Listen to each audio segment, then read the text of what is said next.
Thank you for Patreon now for donating to the Patreon. Hey guys, it's Vandiazo, back in a cart by Vanguard Tech Profile. So if you guys enjoyed, don't like, subscribe, and start already. This time we're covering set 12, Viamance Bruce. So, yes, Viamance Bruce. I remember the last time I used this deck, not this version of it, like the last time. It was just like, I put Patrick in on a whim, and then it worked so incredibly well. But I was like, it's only one card change, I won't do deck profile on it. Well, now we have 2 card changes, so woo, we got deck profile time. Either way though, seriously, this deck is great. Like, we now have the ability basically to do what I wanted Bruce to do before we got the news of Unrivaled. Like, if you don't remember, go check out my What Do You Want Out of Overdress video where I gave my ideas, and we pretty much got what I wanted now, where we get to stand columns, and I am so happy for this. So let's go and get the start, shall we, and see what we got. First of today, we have our starting Diabolos, Innocent Matt, grade 0 boost, 5k shield, 6k base, auto opponent for the next draw card. Standard starter brought is just a free draw if you win second. The starter in this deck technically doesn't matter because the starter only hits the board once, then it goes back to slow anyways.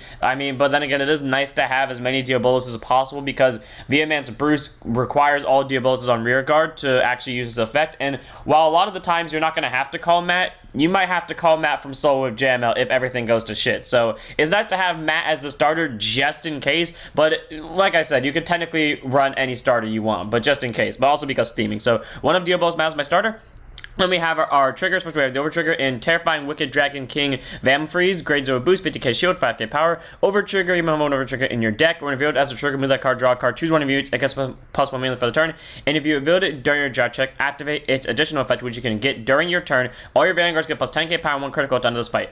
All around pretty solid when you have a deck that has like consistently 4 attacks going each turn, possibly 5 attacks going each turn. Being able to pressure out with the Vanguard attack being 23k double critical is all around a good ability. You can run, what's his name, Gale Child instead of this thing because they have the exact same skill. You can run Volnut for more multi-attack in case you don't want to always guarantee you have 5 attacks more or less, but I prefer Vamfreeze because, like I said, the deck can consistently get between 4 to 5 attacks each game, so, like, in general on each turn, depending on what the situation is, and I would like to have my Vanguard have more pressure than the unnecessary amount of rear guard spam. So, 1 Vamfreeze, very solid over. Again, you can run whatever you want, but I prefer Vamfreeze. Then we have our triggers. Yeah, okay, this is partially because of the, the what's it called, the requirement for Viamance Bruce to have a board of all Diaboloses, but at the same time, it's also because it's me and their archetypes, so take that as you will. Anyways, our normal triggers are 3 copies of Diabolos boys. Jake, grade 0 boost, 5k shield, 5k power. Yeah, Jake is a draw trigger that I love. I forgot the last trigger that it was that always, like, shows up, because I rarely do these stories anymore, but, like, rarely shows up, or not rarely shows up, always shows up. But Jake is one of those triggers that will always show up. Like, if I need ditch fodder, Jake is there for me. When I need a damage trigger and it needs to be a draw, Jake is there for me. I don't know what it is with me and Jake, but if I want Jake to show up, or I need him to show up, Jake shows up. 3 copies of Jake. He is a reliable, good old Diabolos boys, and I would not want to be on a team without him. 3 of. Then we have 4 copies of Diabolos Girls Natalia, grade 0 boost, 15k shield, 4k power, continuous guard circle. If your opponent's Vanguard's a grade 3 or greater, 5k shield, 20k shield, very nice to have. It's also free 10 to front row, and when you're doing 5 attacks a turn, yeah, you're gonna want that 10k. And again, Diabolos, and we have only one other Diabolos front, and I might as well go for the one with extra shield. So, 4 of Natalia. Then we have 4 copies of Diabolos Go with Mai, grade 0 boost, 15k shield, 5k power. Mai is also like Jake, where when I want her to show up, she will show up. I can think of so many games where I've actively said, I wish I could see a critical right now, and then 5 seconds later, I flip over Mai. Like, yeah, that's kind of how it is. The triggers in this deck are pretty much, if I need them or want them, they are probably going to show up. So, like, 4 of Mai. She's all around very solid. The extra crit is nice. You can run, what's the crit called? Trying to remember what it is. Stem Deviate Dragon. But again, I like to keep the theme, and also this deck actually does benefit for the theme because you want to have as many Diabolos as possible on board, just in case the situation where I have to call triggers. You know what I realized? Viamance Bruce is pretty much me, like, the deck is pretty much made for me because it focuses on an archetype specifically, and what do you know? I run all archetypes.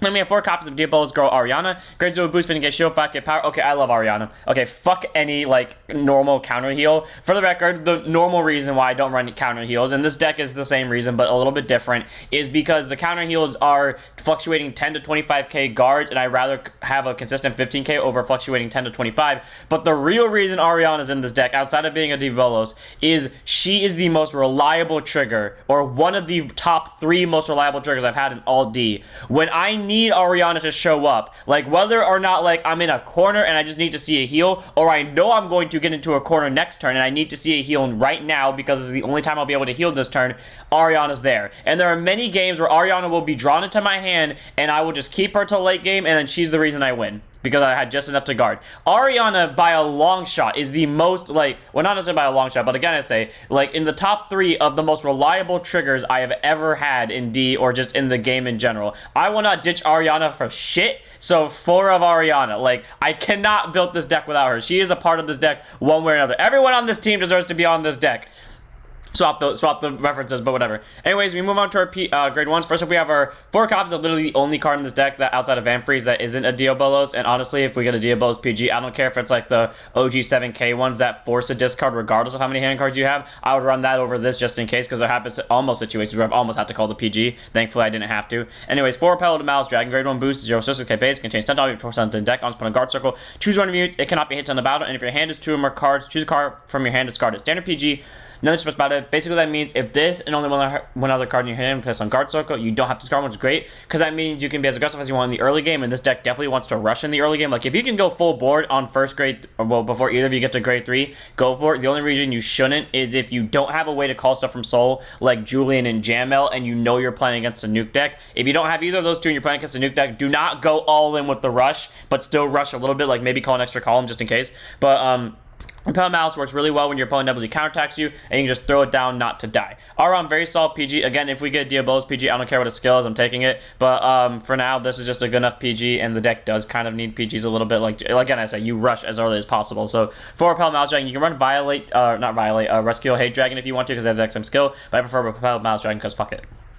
Then we have our normal non-PG units and the rest of the Diabolos cards. First up is Diabolos Girls Trish. Grade 1 boost, 5k power, 5k shield, 8k base, and I can't talk now. Continues rear guard or guard circle. If you are in final rush, she gets plus 5k power and 5k shield, active on both players' turns.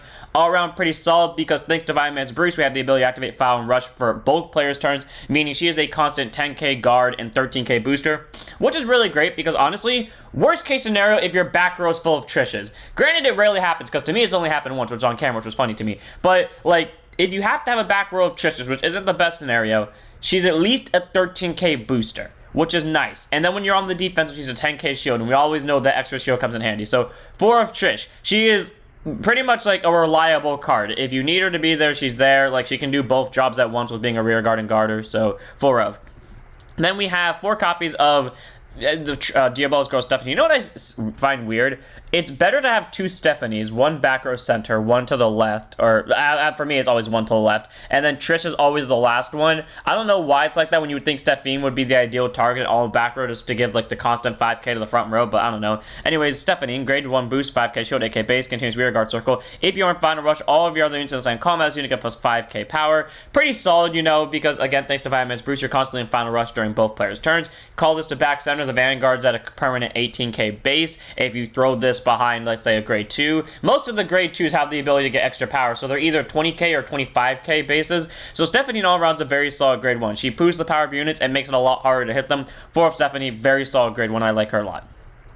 Then we have, oh wait, one more thing about Stephanie too. Because she can add power and make it so that things are harder to hit, like the Vanguard making it an 18k base, she is actually the first retired target, even if something more dangerous on the board. Like, for example, Patrick that can force move units to guard circle, or what's it called, Eden, who is obviously dangerous in a deck with restanders, or even, well, any of the grade 2s really, because all of them are dangerous, which is why I love this deck so much. There's all the grade 2s which are targets because they are dangerous if you let them live long enough, and then there's Stephanie, who if you let, so even if you do kill the grade 2s and the game goes on a little longer, Stephanie will inevitably make it harder for you to swing. So 4 of Stephanie for that reason alone. Then move on to our last grade 1. Grade 1 in the ride deck, 1 of in the ride deck, none in the main deck, because it is actually callable from the soul, but also because you don't really need the rest in the main deck because Trish does the same job but better. And that is Diabolos Bad Steve. No offense, Steve, but we both know it's true, but I do love you. Grade 1 boost, 5k shield, 8k base. Auto when placed on Vanguard circle, choose a card from your soul, call it to back or rear guard circle, and soul charge 1. All pretty solid with the way skills work. You can use Steve, save you 1 second, you can use Steve before you use Matt, and then you can use Matt to draw a card. But Either way, though, being able to call a card from soul to back row is nice, and you get a soul charge. You know what's weird? I remember back in, at the very start of D, I know it was only Nirvana that could do it, but I just remember every single time I would see Bruce play against Nirvana, Nirvana would somehow always draw Virina into the hand, and then Virina would just kill the back center, and then suddenly Bruce couldn't do anything about it, because now they can't send their stuff to soul for Richard. But, I mean, nowadays, I never see that happen. I literally never see it happen. It's so sad, because that should be one of my favorite opening moves, even though I both love playing as Bruce and playing as Nirvana, but hey. Anyways, though, being able to call a card from soul to rear guard is great, because that means, you know, when you swing, even though you don't get multi-attack, it's 14k to probably an 8k Vanguard, meaning a 15k is no longer an over to pass, it's a 1 to pass, so that's pretty nice. And then continues rear guard. If you're in Final Rush, he gets plus 5k power. So 13k base. Again, Trish does the same thing, but better, because also has his guard circle, and then Stephanie does the same thing, but better, because it acts the front row. But worst case scenario, if you do have to call Bad Steve via something like Jamil or Julian, he is a booster, and he's at least a 13k base. So one of Bad Steve in the ride deck, none of the main decks, sadly, but he is callable, which is nice. Then we have our grade 2s. First, we're in 3 copies of Diabolus Boys Eden. So for the record, all the grade 2s are 3 of, because I literally couldn't decide who to put at more copies. Also because it evened out really well that all of them end up being at 3 ofs, and they're all good in their own right, so might as well run all 3. Anyways, Eden, grade 2 instead 5k shield, 10k base, continues rear guard circle. If you're on Final Rush, he gets plus 5k power, and then if this unit was stood by a card effect this turn, it gets a critical. All around pretty solid, because he's basically your main restand target for Bruce, unless you don't have him, then in that case it goes to Patrick, and if you don't have Patrick, it goes to Jamil, and if you don't have Jamil, then I'm sorry, you pretty much lost all your options, because the last option restands himself. But basically, being able to be a 15k guaranteed win Final Rush during both players' turns, and then possibly an extra critical is great for double crit. And then its auto rear guard skill, when an attack hits something, whether it's Vanguard or rear guard, by counterblasting one, you can choose an opponent's rear guard and kill it, which is great. So say, for example, you swung into a rear guard and your opponent takes it, you can counterblast one to kill another rear guard, or you can just swing the Van first, and then, you know, they take it or guard it, whatever, then you swing with the Vanguard to stand this thing, and now it has double criticals. Now if they take it, they take 2 damage, and you get to kill a rear guard. So all around, 3 copies of Eden, forces out rear guards, it forces out guard power in general. It's just a very solid grade 2 to have, 3 of. Then we have 3 copies of Diablo's Knuckler Jamil. Grade 2 instant 5k shield, 10k base, continues rear guard or guard circle. If you are in Final Burst specifically, this unit gets plus 10k power and 5k shield, acting on both players' turns. All around, very nice. So, you know, 20k base is nice to have, and being a 10k shield is also very nice to have, because, again, we all know that extra guard power comes in handy. I remember, I forgot who it was against, but I remember there was one game where Stephanie got killed, and I got swung at, and Trish and Jamil, I threw down both of them, and those are my only cards to guard with. It was a Vanguard swing, it was the last attack of the turn, and it was a restander deck that had one drive check, so whatever ones that have 1 drive check, which is most of them, it was one of them. It was like a few months ago. Anyways, I throw down both of them. I'm at a total of 33k power. They're at 28. It's a 1 to pass, and they don't see a trigger, and I just, like, breathe a sigh of relief, like, okay, so it's a game, because they had 3 hand cards. I still had an Eden on board, and next turn I was going to restand Eden, because I had exactly 1 CB left. Like, it was game from there, but oh, I was so happy with Jamil being able to guard. Either way, though, being a 20k base and a 5k shield is nice, and then its other skills, auto when placed on rear guard circle. If your Vanguard's Diabolus Viamance Bruce, by counterblasting 1, you can soul charge 1. Then you can choose up to 1 grade 3 less normal unit with Diabolus and Incarnate from your soul, call to an open rear guard circle. Worst case scenario from this, you can call Matt or one of the triggers that isn't Van Freeze. However, this thing tends to soul charge an Eden half the time, so I know what I'm calling most of the time. But either way, even if you don't, it's a free grade 1, free grade 3, or free grade 2, which can call itself to do it again. This card is amazing. Granted, it has to go to an open rearguard circle, but it's amazing nonetheless. Very solid grade 2, gets rearguard, is very helpful against rearguard nuke decks, and gets really good stats for worst case scenario games. So 3 of Jamil. Very solid grade 2, he deserves to be in this deck. Then we have 3 copies of Diabolus Heavy Launcher Patrick. Grade 2 is at 5k shield, 10k base. I originally didn't think Patrick was that good when he was first released, and then I put him in one deck, and I think the first match I played with him was against Clarissa. Granted, Clarissa requires rearguard, so that was kind of like a hate crime, but I mean, after a few more games, yeah, Patrick kind of proved me wrong that he was really fucking good. So anyways, continues rearguard. If you're in Final Burst, he gives 10k power, active on both players' turns. So, you know, being able to be a 20k base is great. Sadly, he's the only one that doesn't get extra shield like Jamil, so he's not as useful in the defensive capability route. But in terms of offensive abilities, Patrick is better, because Patrick skills auto rearguard when this unit attacks a Vanguard. If you are in Final Rush, by soul blasting 1, choose an opponent's rearguard and move to the guard circle. If you're in Final Burst, choose 2 instead of 1. Granted, you're giving your opponent more guarding power, but in exchange, you are forcing them to guard Patrick, and you are technically killing 2 rear guards at once. Because while, yes, this gets screwed over by abilities that say your opponent cannot choose this unit, however, it gets around abilities that say they cannot be retired. And the best part about it is, if you move them to guard circle, your opponent is more incentivized to guard, meaning your things like Eden over here, who swings for double critical, are more pressure. And if you don't have an Eden, well, he's your restand target for Bruce, because he can swing again, because that ability isn't once per turn, and basically force out 4 rear guards. 3 of Patrick. Very solid grade 2. The deck has more than enough excess soul to use his skill. So while Jam Mill is pretty much the more conservative, defensive, resource, like comeback type of card, being able to get more rear guards back in numbers, Patrick is more all out on the aggressive and push the opponent back type of thing, which is why I like them so much. And I don't know why, every time I look at them, I just see like them standing side by side, like back to back. I just feel like it makes so much sense, like they're 2 sides of the same coin. Either way though, 3 of Patrick, gets rid of rear guards, gets good numbers. There's not much more I can say about it. Then we have 3 copies of our sorry, something got caught in my throat. We have 3 copies of our new grade 2 card, who makes this deck finally do what I've been waiting for Bruce to do for so long, and that is restand 2 columns at once, and that is Diabolos Rapid Carrier Gino. Grade 2 is at 5k shield, 10k base.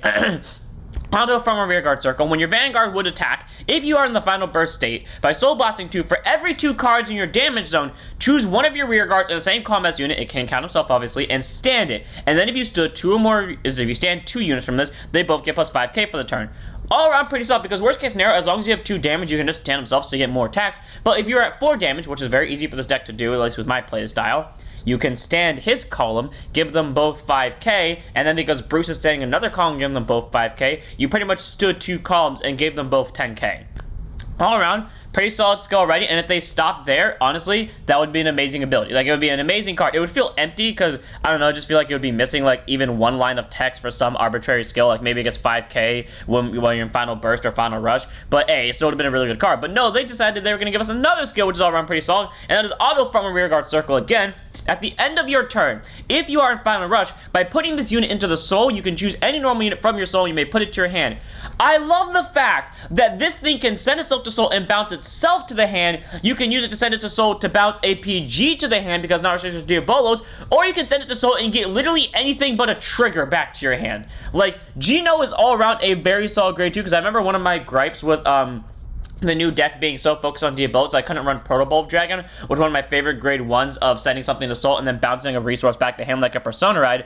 But now, with Gino, I basically have Protobulb Dragon, but in a better state, because I can also restand a damn column now with the excess Soul that I have and possibly give them numbers. 3 of Gino. Amazing grade 2. I love his skill a lot. He either gets a normal unit back, which can be, again, himself for combos, though I never use that ability because I like to keep him on board, A, for targeting purposes, but B, restands column. 3 of Gino, amazing grade 2. I can say nothing more about him. Then we have our last grade 2, one of in the ride deck, none in the main deck, sadly, of Diabolos Anger Richard. Again, just like Steve, he can be called out via Jam No skill, but you don't really call him unless you have no other options, because you see, Steve comparatively isn't that bad on board, because Steve basically does the same thing as Trish on rearguard circle. So worst case scenario, if you have to call Steve, is just call where you would call it Trish, basically, while Stephanie is actually overall better than Steve. But with the grade 2s, yeah, no offense to Richard, but we have Column Restander and Resource Backer. We have Rearguard Murderer. We have Resource Backer times 2 Electric Boogaloo. And then we have other Rearguard Murderer / Pressure for game. So no offense to Richard, but Richard's kind of outclassed by every other grade 2. But again, if you have to call Richard, not the end of the world. Anyways, one of in the ride deck, grade 2 at 5k shield, 10k base, auto placed on Vanguard Circle, put any Rearguard Soul, draw a card. And that's what I mean by, like, before, where if someone played Nirvana, they would just basically kill the starter before it could get to grade 2, so they couldn't draw, which is why I think a lot of people, or at least I never did, but I think I saw one person do it, which I guess I assume more people did it than what I saw, but still, they would basically call an extra unit just to, you know, get something to soul, because they couldn't Virena twice. But anyways, continues Rearguard if you're in Final Rush, gives 5k power. So it's a 15k base, not bad, but 20k with 10k shield, 15k with an extra critical on it when it stands, and column restander. Like I said, it's not the end of the road if you call him, but pretty much if you have any other choice, you don't really call Richard. But all around, pretty solid card. Gets the soul back from Steve. You get a draw from it. What's not to like about it? One of them in the ride deck. Then move on to our grade 3s. 3 copies of a card that I kept in here because basically, if you don't know, I cloned my original, when we got Viamance Bruce, I cloned my original Bruce deck in tabletop and basically took out every card that worked really well with regular Violence Bruce, like Derek, for example, because you can't final rush during the main phase now, and basically swapped them out so Julian was left over, and I kept Julian on the grounds of, well, I can't think of a better option because I checked the other ones and I was like, I don't really like anything, so Julian gets to stay, and I didn't think Julian would be that great.